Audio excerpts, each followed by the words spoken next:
Good afternoon. My name is Fidencio Paredez, and I want to try to tell you my story of how I started to do carvings. I like to work with my hands, and I tried to do several types of carvings, but I failed in a lot. I tried to do chip carving. I went to relief carving. And then one day I decided to make birds because I really love birds. I have been studying birds for many, many years.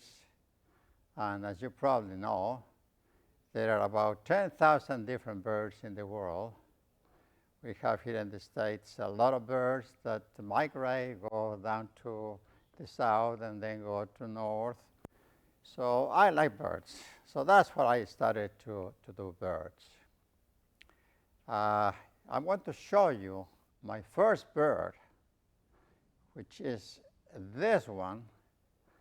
This is supposed to be, or it is, a fox sparrow. And I didn't have any tools. I just started with one knife and a file. And I start to do my bird. I copy a pattern from this bird, and that's what I started. I went to the club in the senior center, and a friend there showed my bird, and he said, "Oh, that's not good. I want to make a pattern for you." So he did. But anyway, I did my bird, and if you know about birds, my bird is very, very square. So that's the first mistake that I did in my birds. They are square. Little by little, I have been improving. So I have been doing birds for probably 8 years. I consider myself a beginner because I have never taken any class from anybody regarding how to make a bird. Today we are going to put emphasis in one bird that will be the tufted titmouse. So I'm going to try to show you how to cut a patterns to make the bird. So obviously, when you're going to make a carving, an animal, a bird, you have to decide what type of bird. So I decided to make birds first from the ones that I'm familiar with here in Michigan, and little by little I have been carving other type of birds. So in order to cut a pattern, obviously you have to select the pattern, and as I said, it's going to be the titmouse.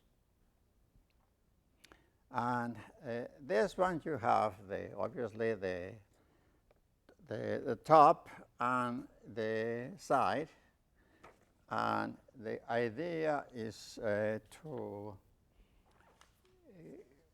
put the top, obviously in the top part, and then cut the other one. And I do it normally by gluing. I put a glue, and I cut it, I glue it here, and put it here. And what do I get? I get this square. And then part of the challenge is to do the cutting. And the cutting, as I said, when I started was just with a file, or I did a little bit with a coping saw. But that is too difficult to do. It's not very precise. So the best thing is to use a bandsaw. So I'm not going to show you how I did it in the bandsaw, but as you can see, this the side, and I try to go as close as possible to follow the pattern, so that I have to do the less carving possible. Otherwise, if you made a mistake, you can see, like in this pattern, and one of the mistakes in this pattern is that the side and the top are not equal. So that's a challenge. If you can see that here the tail is short in relation to the side, and I have found by making my patterns that there are several ways to get patterns. One way, obviously, is from books. This book has a lot of patterns. Some of those are good, others are not good at all. I bought another book, that is this one. The carver really is a good carver, but the patterns are terrible. Why do I say that? Because I started to see the sizes, and in practically every single pattern that I saw, the actual size of the bird does not coincide with the information that is in several books. In this book, and there are several books that they give all the details of the size that should be. So what I have been doing is sometimes go to the internet or check in the various books and see what should be the size. Obviously, in birds, some are smaller, others bigger, but all of them should have a range of the size of a bird. So as I said before, this is the cutting of the pattern, and what I try to do is to go and immediately once I do the cutting of the pattern, what I do is I do my center. I had to do my center in the top and in the bottom. That's and then, since I said before, it has to be round, so I know that all this should be off to make it completely round, not a square. And I have to remove all this. I have to remove all the corners. And what I'm going to get, I'm going to get something like this. You see, that is this is the corner that I have removed, and this is what I want to have. When you make a bird, there are several stages. One obviously is the cutting the pattern, start to shape and get all the corners. Sometimes I started with a knife, and when I was making birds at the beginning, everything was with a knife. All the corner was with a knife. And then after that, I will do it with power carving. Will be either with a Dremel, that this is with rechargeable batteries, but this is not very good because you have to be charging your batteries constantly or have several sets of batteries. But lately, what I have done is I have gone to this unit that is very, very useful because it's very easy to do by power carving. So most of my birds now, they are with power carving. When I made my patterns, I had to decide what type of wood I'm going to use. So I have done birds in several types. I have used basswood, which is very, very good for making birds. But my favorite wood for birds is tupelo. This is tupelo, and this is basswood. And then I have used, this is poplar. My first bird, really bad that I started with this because the poplar is not very good for carving, at least not for birds. I have used pine. I have used other hard woods that I wouldn't recommend. This is a little bit, this is estalized bird. I didn't do any wood burning, or I didn't do the proper drawing of the feathers or the wings. And as I said, little by little, I have been improving what I'm doing. The easiest way to make a bird is like a Carolina wren, that like this one, and this has the eggs that I put. And the advantage of making this bird is that I don't have to put the feet. So I just have to make the nest or widen the nest. The same with this blue jay. This blue jay actually hasn't been finished. I did the painting, but I'm still trying to improve it. As I said, that's another stage that I'm not going to go today, because that will be the first stage, as I said, is the pattern, the bird, the pattern, and the basic carving. The other stage will be the drawing and the wood burning. The next stage will be the painting, and at the end will be the setting of how you're going to display your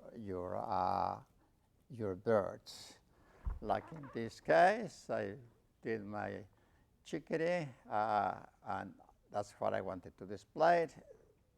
This is the displays for the titmouse, but others are just decorative birds, like this one. In this one, I just put it in a table, and that's it. I can move it and not be so careful of details of the feed. When you make birds, also something that you have to consider is that there are, at least in my case, I have made a lot of mistakes. I mentioned that this is too square, but if we start to analyze it, I see that has others are like the eyes that don't match. One is higher than the other. There are several ways to improve it. Sometimes I can put the eyes too deep. Sometimes I can put the eyes too high. So that's something that also requires a little bit of studying the birds.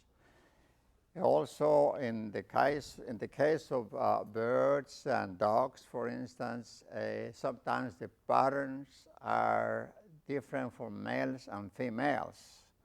That is the case, for instance, of the mallard.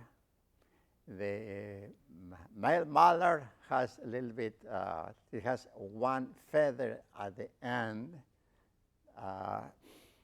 In the case of some birds, you don't have to pay attention too much to the colors. They are very similar. It's hard to distinguish what is a male and what is a female. But in the case of the cardinal, for instance, as you know, one is red and the other, the female, is not. So you have to pay attention to all those details. You have to pay attention in the feathers. The number of feathers if the bird is flying. You have to know how many feathers, primary feathers. In some, like in hawks or eagles, there are 10 primary feathers. So you have to count if you're going to make the bird flying. Then for the case of the eggs, I was carving the eggs, but now I have found a different way to make the eggs, that I just buy a paste and then I made the shape of the eggs and I left it dry, and then it's very easy. I can paint it. I can do like this, and it's better. What else can I tell you about my birds? I can tell you that constantly I'm improving myself in making my birds. Since I haven't taken any class from anybody, so I'm learning either from friends or by all my mistakes. I even play a joke with a friend that is teaching us how to make dogs, that I'm learning out of his mistakes. So my advice when you are going to make a bird, don't try to make a bird based on from another carver. Because if that carver makes mistakes, you are copying their mistakes. So the best way to do it in my mind is to go to the internet and take the actual pictures of the bird. Sometimes the pictures that are from the books, like in this one, are not really very good. There are some drawings sometimes. So there are no pictures. So the best thing is for me to go into the pictures. And then you have to consider the position that you're going to do the bird, if it's flying, if it's cold, the birds try to have, or the body is a little bit puffed, a little bit bigger, but in general, the birds have different details that you have to pay attention. This bird, I didn't paint it, as you can see, but for instance, this one, the tail is too wide. And sometimes the body and the tail, they have to go, they have to be compatible. If the bird is flying, the position of the tail is different than if it's not.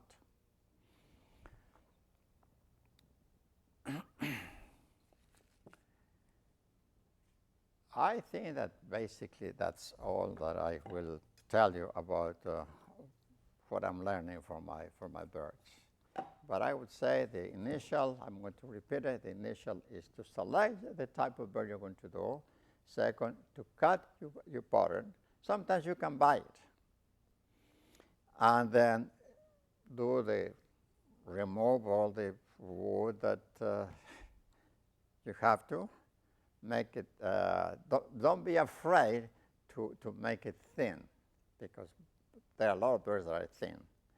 And pay attention in the details of the eyes. The beak is very important, because the beak and the eyes give the character, really, of the position of the bird. In the case of the eyes, I normally buy clear eyes, and then I paint it. I paint the eyes either in brown. The majority are brown, others are yellow, others are red. And there are various sizes. You can go from 3 millimeters up to 18, depending what you are carving. But I prefer to buy the clear ice and paint it. In some birds, like in the case of the owls, I recommend that you buy the real ice, or not the real ice, but what I'm saying is that the ice from the people that sell taxidermy products, because they have the closest possible to the size of the bird, the size of the pupil.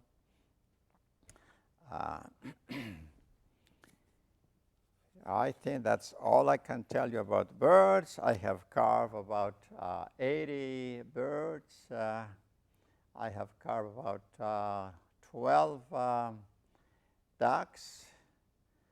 And of all the birds that I have, I would say that of the 80, I probably like 15. The rest I don't like. I think that I can still improve my carvings. And that's the beauty of carvings. When you are carving, you can see that you can always do better. Of the first birds that I did, of the first carvings that I have done, I sometimes check it and see what did I do wrong. So I can tell you a lot of mistakes that some of those birds have. Some I like, but others I don't like at all.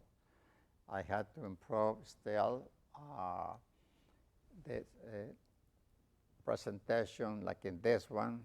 I just put it in a piece of wood, but I think it should be indifferent, considering that it's a perching bird, should be in a better display.